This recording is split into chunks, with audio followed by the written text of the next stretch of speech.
So what is up wrestling fans, welcome back to wrestling bro. তো আজকের নিউজটা প্রথমেই স্টার্ট করতে যাচ্ছি মূলত ডাব্লিউডাব্লিউ ড্রাফট 2024-এর কিন্তু একটা নতুন গ্রাফিক্স এসে গিয়েছে, যেখানে কিনা আবারও ড্রাফটের টাইমটা বলে দিই। স্ম্যাকডাউনের ড্রাফট হবে অবশ্যই 27 তারিখ।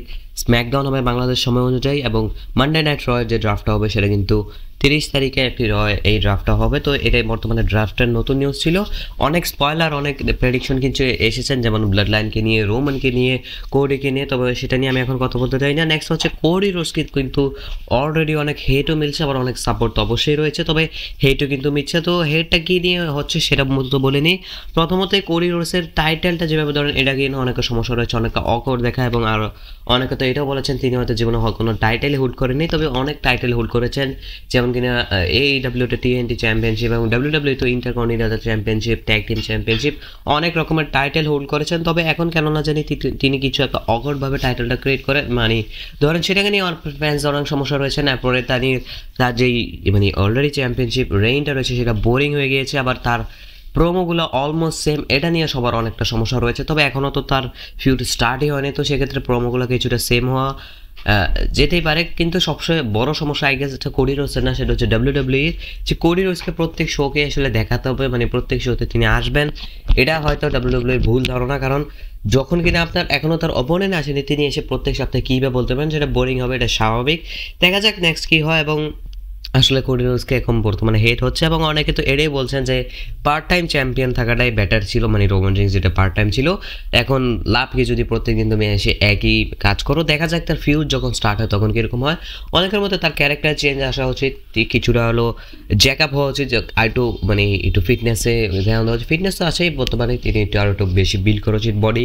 অনেকের মতো আরও অনেক কিছু, টাইটেলটা হোল্ড করা, আর অনেক কিছু রয়েছে, লুকস টুকস, এবং মানে অনেক কিছু চেঞ্জ করা যেতে পারে। তবে দেখা যায় WWE এটাকে নিয়ে কী করে, নেক্সট আমরা সেটা নিয়ে কথা বলতে। নেক্সট হচ্ছে আমরা যখন রোমান রিংসের একটা হিল নাকি ফেস রিটার্ন হবে, অলরেডি ফেস হয়ে গেছেন, এগুলো নিয়ে কথা বলছি, তখন কিন্তু রোমান রিংসের একটা ফটো অনেক ভাইরাল হয়ে গেছে। মূলত একটা কে পালমারের একটা স্টোরি থেকে জানা গেছে যে সেখানে একটা আসনের মতন রয়েছে, যেখানে কিনা রোমান রিংস বসে রয়েছেন, এবং সাইডে কিছু হয়তো বা অ্যাক্ট্রেস বা মডেল রয়েছেন। তো একটা মডেলের হাতে একটা চ্যাম্পিয়নশিপ বেল্টও রয়েছেন, তিনি কিন্তু রোমান রিংস বসে রয়েছেন স্যুট বুট গায়ে দিয়ে। এবং অনেকের মতে এটা একটা ফিল্মের জন্য, গুড ফরচুন নামে একটা ফিল্মের জন্য, সেখানে কিনা সেথ রলিন্সও থাকতে পারেন, কে পালমার এবং কিয়ানু রিভস নামে অনেক কিছু রয়েছেন। এবং বেল্টটা এটা জাস্ট নেসেসারি, এবং এখানে হয়তো বা কোনো WWE কোনো কানেকশন নেই, আবার অনেকের মতে কানেকশন রয়েছে, আবার অনেকের মতে নেই। তো এখনও জানা যায়নি এটা কিসের, এটা হয়তো বা একটা ফিল্মের ছোটোখাটো একটা ক্যামিও টাইপ হতে পারে, আবার হতে পারে অন্য কিছু, অনেক কিছু সিমিলার টাইপ কোনো একটা অ্যাড বা এরকম কিছু টাইপের হতে পারে। দেখা যাক কী হয়। তবে রোমান রিংসের ব্রেক তো রয়েছে, এটা বোঝা যাচ্ছে লম্বা কথা, কারণ যদি ব্রেক না হতো তাহলে এরকম কাজে তিনি যেতেনই না। তো দেখা যাক কী হয়। রোমান রিংসের বর্তমান আপডেট এটাই ছিল, তবে লুকস দেখে মনে হয় না আসলে তিনি কোনো এটা ভালো মানে মুডের কোনো পিকচার। তো অবশ্যই কিছুটা হিলটা মানে পিকচার, তবে এটা কোনোভাবেই কানেকশন বিল্ড করবে না WWE-র সাথে। নেক্সট নিউজ হচ্ছে ছোটোখাটো একটা নিউজ, সেটা হচ্ছে ড্রু ম্যাকইন্টায়ারের কন্ট্রাক্ট নিয়ে আবার অনেক কথা মানে উঠছে, সেটা যার যে বর্তমান কন্ট্রাক্টটা রয়েছে সেটা কিনা 4 থেকে 6 সপ্তাহের মধ্যে শেষ হয়ে যাবে। তার মানে কি কন্ট্রাক্ট রিনিউ করেনি নাকি করেছেন, সেটা নিয়ে অনেক গুঞ্জন রয়েছে, সেটা নিয়ে আমি কথা বলতে চাই না। নেক্সট অ্যান্ড ফাইনাল নিউজ হচ্ছে দ্য বিস্ট ইনকার্নেট, বিস্টি বয়, আমাদের খাওয়াবয় যেটাকেই বলেন না কেন, ব্রক লেসনার রিটার্ন।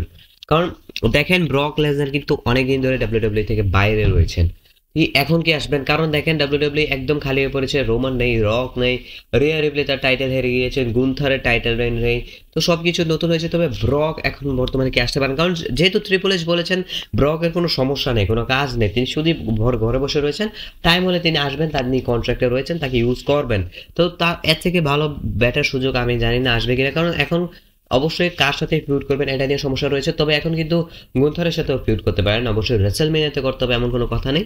তো দেখা যাক কী হয়। তবে আই গেস ব্রক লেসনারের জন্য পারফেক্ট টাইম হতে পারে, যখন কিনা কেউ নেই, কিছুটা হলো শূন্যতা লাগছে, তখন কিন্তু ব্রক লেসনার এসে সেখানে একটা ভালো গ্যাপটা ফিল আপ করতে পারেন।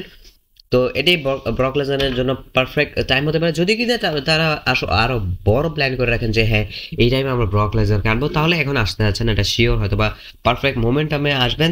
তবে WWE নাম্বার কিন্তু এখন নামছে, এটা বলতে হচ্ছে, যেহেতু এমন কোনো ইন্টারেস্টিং কেউ নেই। তো আই গেস ব্রক লেসনার আসলে একটা ভালো নিউজ হবে আমাদের জন্য। এবং আজকে ভিডিওটি এতটুকু দেখার জন্য আপনাকে জানাচ্ছি ধন্যবাদ। ভিডিওটি রিচ আসছে না, অবশ্যই লাইক করে একটা কমেন্ট দিয়ে দেবেন, এবং শেয়ার করতে পারলে অবশ্যই শেয়ার করবেন, এবং নতুন হয়ে থাকলে অবশ্যই সাবস্ক্রাইব করে দেবেন, কারণ চ্যানেলের অবস্থা বেশি একটা ভালো না, যেহেতু একটা লম্বা ব্রেক ছিল আমাদের জন্য, রেসেলমেনিয়া উইকেন্ড গিয়েছে, লম্বা ব্রেক ছিল, ঈদ ছিল, এবং দেখা যাক কী হয় নেক্সট। এবং আজকে ভিডিওটি এখানে শেষ করতে যাচ্ছি।